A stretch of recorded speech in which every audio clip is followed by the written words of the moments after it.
Students, आज दिनांक 26 जुलाई 2021, class 12 subject biology. बच्चों, लेसन हमारा चल रहा है 6 मॉलिक्यूलर बायोलॉजी के अंतर्गत हम लोग शॉर्ट क्वेश्चंस कर रहे थे। इसमें हम लोगों ने लास्ट जो हमारा टॉपिक रहा है वो प्रश्नों की श्रृंखला रही थी। उसी के आगे का हमारा जो यह भाग है वो है अतिलघुत्तर प्रश्नों की श्रृंखला भाग 2। इसमें वेरी गुड मॉर्निंग, खुश रहो। इसमें डीएनए व आरएनए का संश्लेषण क्या कहलाता है?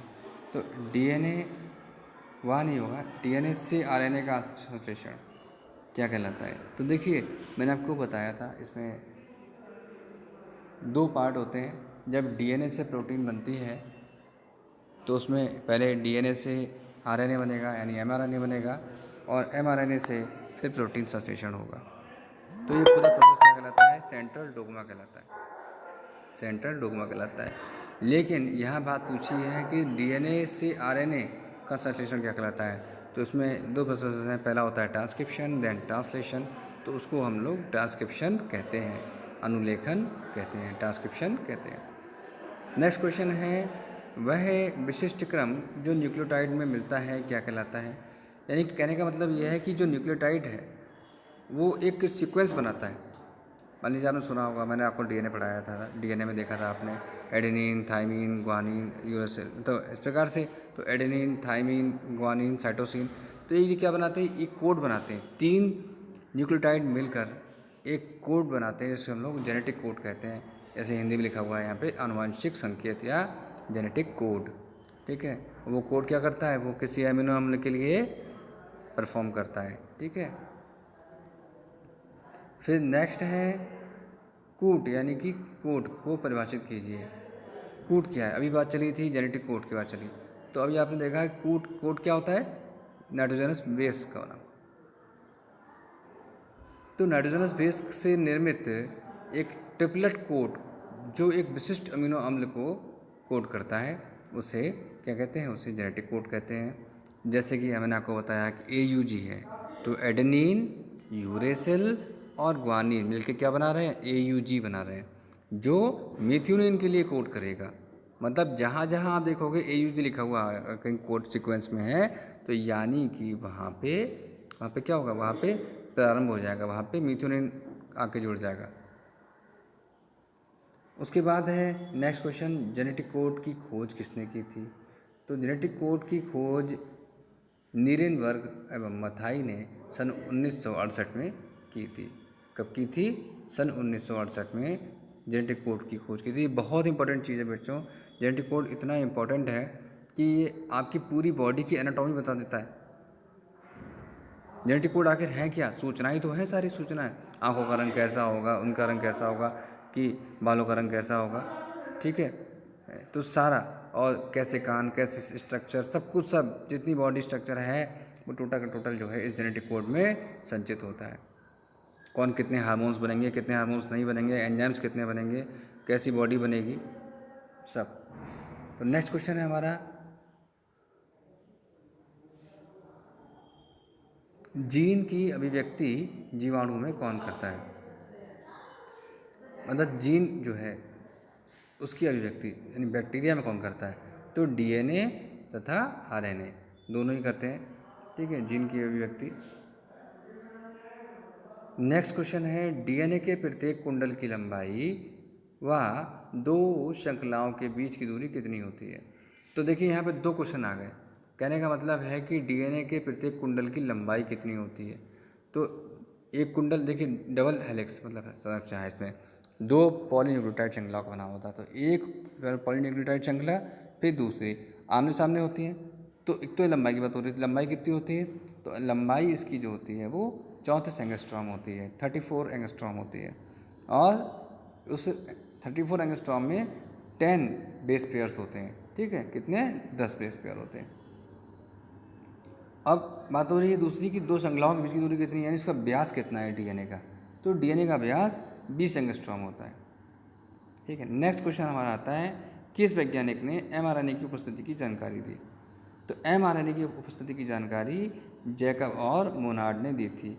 तो ये प्रोसेस था ना एमआरएनए कि मतलब एमआरएनए भी कुछ है। एमआरएनए क्या है, आखिर वो ही जीन है जो एमआरएनए जो है सिंथेसाइज हो रहा है। और एमआरएनए क्या करता है, प्रोटीन सिंथेसिस के लिए कोड करता है, प्रोटीन सिंथेसिस के लिए सूचना एकत्रित करता है। नेक्स्ट है सेंट्रल डोग्मा का उत्क्रमण किन विषाणु में पाया गया। सेंट्रल डोग्मा का उत्क्रमण मतलब करता है रिवर्सल।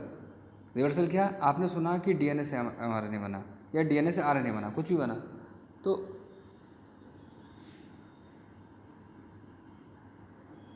ऐसा भी होता है कि आरएनए से डीएनए बन जाता है, तो बिल्कुल होता है, क्योंकि ये रेट्रो वायरस में होता है। जैसे आपने देखा होगा कि टीएमबी वायरस में, टोबैको मोज़ेक वायरस में रेट्रो वायरस होता है, इसको रेट्रो वायरस कहते हैं। ऐसे ही एड्स वायरस होता है, वो रेट्रो वायरस होता है। इसमें एक ट्रांसक्रिप्टेज एंजाइम होता है, रिवर्स ट्रांसक्रिप्टेज एंजाइम होता है जो आरएनए से डीएनए बना देता है। नेक्स्ट है जीन प्रकटन से आप क्या समझते हैं, यह क्या तात्पर्य है। देखिए, जीन प्रकटन का मतलब होता है जीन एक्सप्रेशन। जो जीन एक्सप्रेस का है, कैसे हो रहा है, तो डीएनए में संचित सूचनाओं के नियंत्रण द्वारा कोशिकाओं में आवश्यकता अनुसार संरचनात्मक व क्रियात्मक प्रोटीन के संश्लेषण को जीन एक्सप्रेशन कहते हैं। मीन्स यानी कि जो डीएनए से सूचना बनती है किसके द्वारा, एमआरएनए के द्वारा। एमआरएनए क्या करता है, वो प्रोटीन सिंथेसिस करता है। तो ये क्या हुआ, ये जीन एक्सप्रेशन हो गया, जीन एक्सप्रेस कर रहा है अपने आप को। तो इस प्रकार से इसको आप नोट कर सकते हैं। नेक्स्ट क्वेश्चन है यूकैरियोटिक कोशिकाओं में कौन से 2 प्रकार के डीएनए पाए जाते हैं। तो देखिए, मेनली डीएनए 5 प्रकार के होते हैं, ए डीएनए, बी डीएनए, सी डीएनए, डी डीएनए और जेड डीएनए। लेकिन यहाँ बात चल रही है कि यूकैरियोटिक कोशिकाओं में कौन सा डीएनए होता है। तो बेटा इसमें 2 प्रकार के डीएनए होते हैं। कौन कौन से, एक बी डीएनए और दूसरा है जेड डीएनए। बी डीएनए का ही रूप जो मॉडिफाइड पार्ट है इसको जेड डीएनए बोलते हैं, ठीक है। बी डीएनए में 10 बेस पेयर्स होते हैं और जेड डीएनए में कितने होते हैं, 12 बेस पेयर्स होते हैं। नेक्स्ट क्वेश्चन है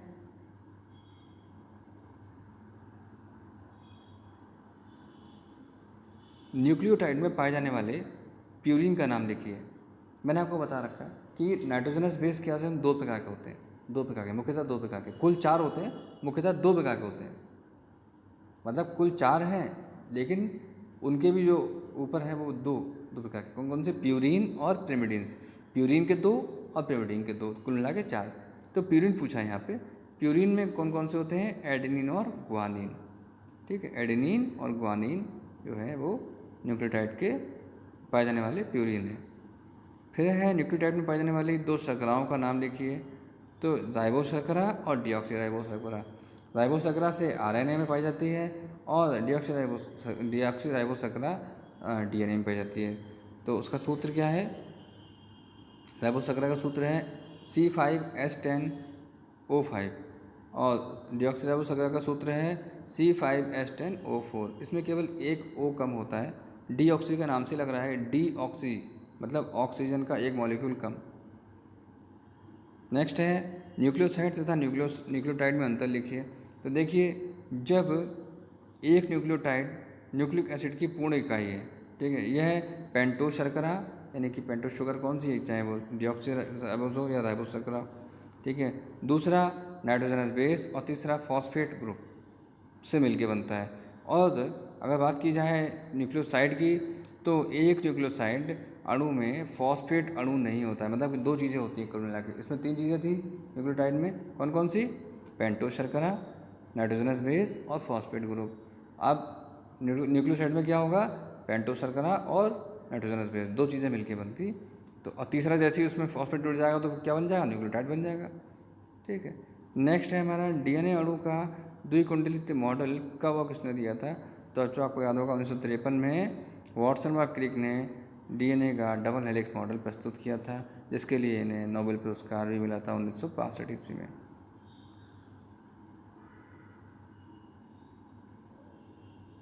देखिए अगला क्वेश्चन है डीएनए में कितनी न्यूक्लियोटाइड इकाइयाँ होती हैं। तो डीएनए में बच्चों 4 न्यूक्लियोटाइड इकाइयाँ होती हैं, या अगर आप कहें सीक्वेंस तो बहुत लंबा होता है, असंख्य होता है, ठीक है, अनकाउंटेबल होता है।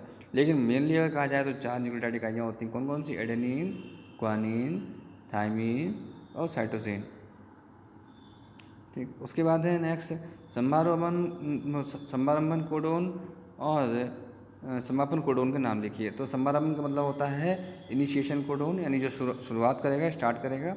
समापन का मतलब होता है टर्मिनेशन कोडोन। तो इनिशिएशन कोडोन AUG होता है, उसको मिथ्योनिन, इसका जो अमीनो एसिड है मिथ्योनिन से कोड किया जाता है। और समापन कोडोन का जो कोड है वो है UAA, UAG, UGA, ये 3 कोडोन होते हैं इसमें।